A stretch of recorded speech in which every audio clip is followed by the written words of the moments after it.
Kenangan saya terbalik dalam membela Allah dan Rasul itu masalah faraid. Dulu mungkin banyak yang ingat lah ketika tahun berapa lupa saya. Tapi ada seorang menteri dan pakar Islam menggulirkan isu hak waris itu sama. Lelaki dan perempuan sama. Alasannya karena perempuan sekarang kerja. Jadi gara-gara kesamaan gender kemudian mereka ingin bagi waris itu apa? Sama lidzakari bisul hadil. Saya itu ditentang. Gerakan itu pernah menguat. Termasuk yang bisa dengan tanda kutip bisa menghentikan gerakan itu termasuk itu saya. Yang punya pikiran gitu tak parani, tak tantang. Tak tantang begini, saya bilang gini. Anda ngomong ini itu karena pinter apa karena tren? Tak tanya. Ya karena pinter. Saya ini kan orangnya keren, punya kepangkatan jos lah. Ya kepangkatan jos, kepangkatan dunia. Maksudnya cara pangeran bojos ora ya ora. Cara ukuran dunia itu jos lah. Tak tanya. Saya itu Pak Ba, termasuk yang setuju gerakan kesamaan gender. Dulu kan lelaki perempuan itu beda sekali karena lelaki kerja perempuan tidak. Sekarang sama-sama kerja maka warisnya harus sama. Terus saya tanya gini, lalu penyebab warisan itu kerja apa lelaki? Dia jawab kerja. Dia nggak ngerti kalau ngadepin saya. Saya ini kan orang alim yang biasa belajar mantek. Dia ini raro nak aku ngalim. Sembrono ya jadi ini. Ketika tak tanya gini, lalu misalnya saya punya anak, yang anak saya putri itu direktur BUMN atau direktur bank atau direktur PT besar. Kemudian anak lelaki saya idiot, goblok. Warisannya dikasihkan siapa? Kalau kerja adalah alasan dapat warisan, berarti anak saya perempuan itu yang dapat warisan dong. Anak saya lelaki kan idiot, nggak kerja. Lalu warisan itu berdasar prestasi apa empati? Kalau berdasar prestasi malah Anda ini aneh. Sudah kerja direktur BUMN hanya karena dia kerja, dia dapat warisan. Karena Anda bilang asbabul irsi adalah kerja. Kalau saya bilang karena empati, saya juga gak fair. Yang kerja juga butuh modal gak saya warisi, tapi yang idiot tak warisi karena warisan berdasar empati. Lalu Anda milih mana? Bingung deh. Sampai dia ikrar, saya belum pernah mendapat perlawanan seperti ini. Karena Anda ngomong sama orang-orang goblok, kata saya. Terus saya bilang, saya ini ngaji Wahab, khatam berkali-kali. Anda mungkin baca kitab Wahab itu hanya terjemah. Maka menurut Islam, yang menjadi hak waris itu sebabnya zukurah wal unasah. Kelelakian menjadi dapat dua bagian, keperempuanan menjadi satu bagian. Dan itu Islam tidak mau urusan dengan prestasi maupun empati. Mujarrodul zukurah dan mujarrodul unusah. Sehingga dengan seperti ini tuh Islam nggak ribet. Coba kalau kamu pakai ilatul hukmi, pakai cara berpikir logika, malah ruwet. Karena tadi, kalau kesamaan gender itu karena perempuan kerja, lalu misalnya yang lelaki idiot misalnya atau pengangguran, warisan kamu kasihkan siapa? Kalau kerja itu menjadi alasan hukum, kamu kasihkan yang perempuan kan? Aneh enggak? Yang sudah kerja malah kamu kasih warisan yang nganggur? Enggak. Berarti berdasar prestasi atau berdasar empati. Kalau kamu dapat warisan, idiot dulu dong. Idiot dulu, goblok dulu, kecelakaan dulu, baru dapat warisan karena dapat empati. Yang sudah PNS nggak perlu dapat warisan karena sudah juga ruwet. Fakih seperti ini ruwet nggak? Ruwet. Nah, kata Imam Haromen gurunya Muzali, agama itu kadang dinuna dinul ajais. Kita ikut yang lugu saja. Allah bilang lelaki dapat dua bagian dari perempuan, ya lelaki ya yang punya alat kelamin, penis.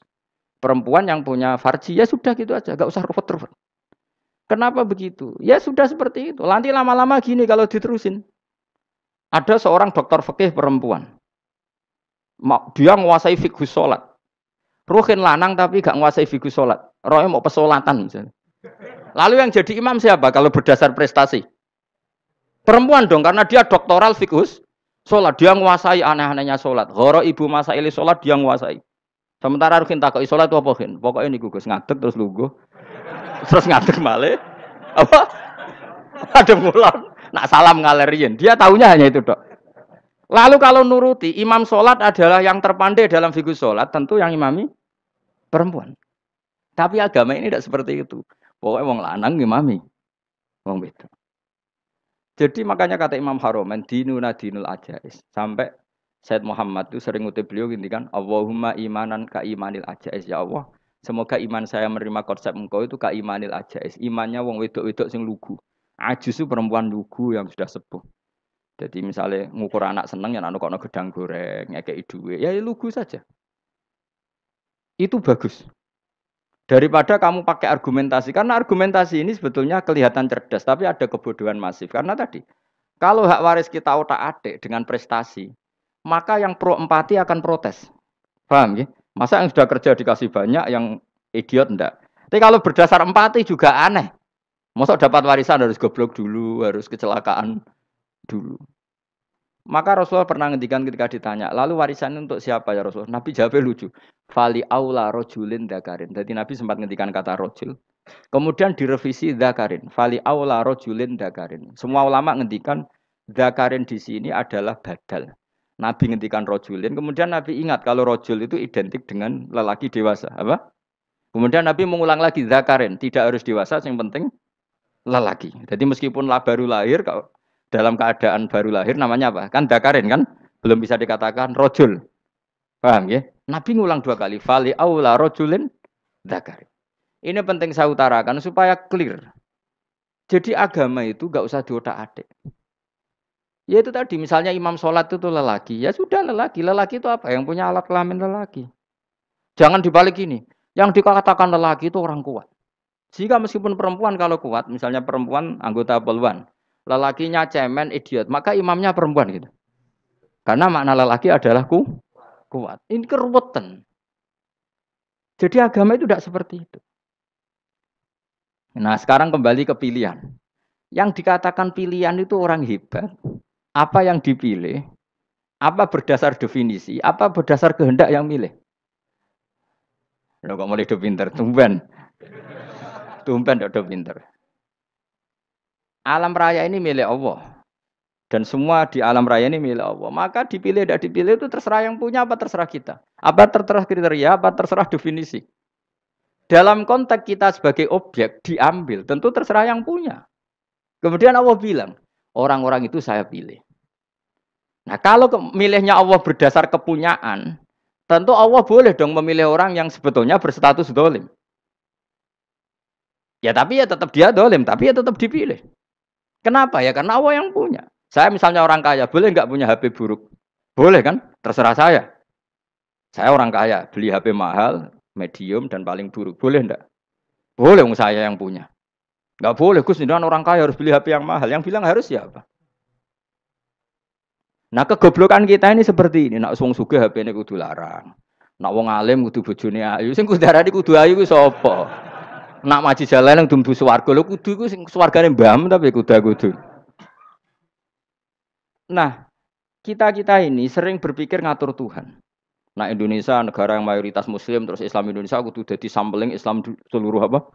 Dunia. Ya ora usah sombong ngono ya keben mayoritas juga wonge kakean ngono ae ora perlu GR jadi sampling percontohan Islam internasional ora perlu ngono. Lah misalnya terus jadi contoh misalnya di Masjid Haram niru Jumatan ning Indonesia berangkat mbek do rokokan.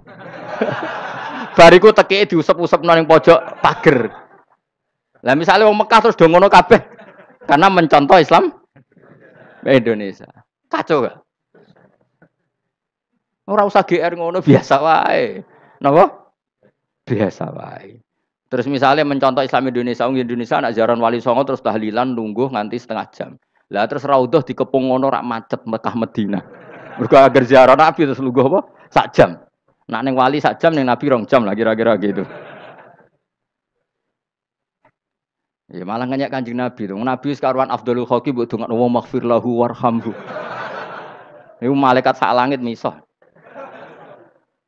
Ya Nabi kok mbok dongakno di sepuro.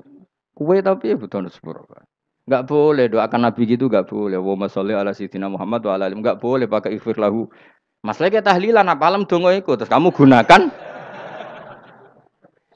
Ya misalnya terjadi percontohan Islam dunia terus Nabi kapundhut ditalkin, ditakoki waman rabbuka piye. Terus Nabi warai waman nabiyuka. Mesti Nabi yo pro, lah aku Nabi jebok takoki. Jadi kita ini sering kumo luhur karena kita mayoritas terus jadi percontohan Ora usah ngono. Paham ya napa? Ndak usah ngono, mayoritas sae, tapi ora usah GR jadi apa? Percontohan internasional. Mungkin kalau masalah Islam damai ya bagus. Tapi itu kan tidak hanya Indonesia. Di mana-mana yang Islam damai juga banyak. Dan yang tukaran juga banyak. Toh yang tukaran nggak pernah maklumatkan diri ini percontohan ya ndak. Ya biasa saja.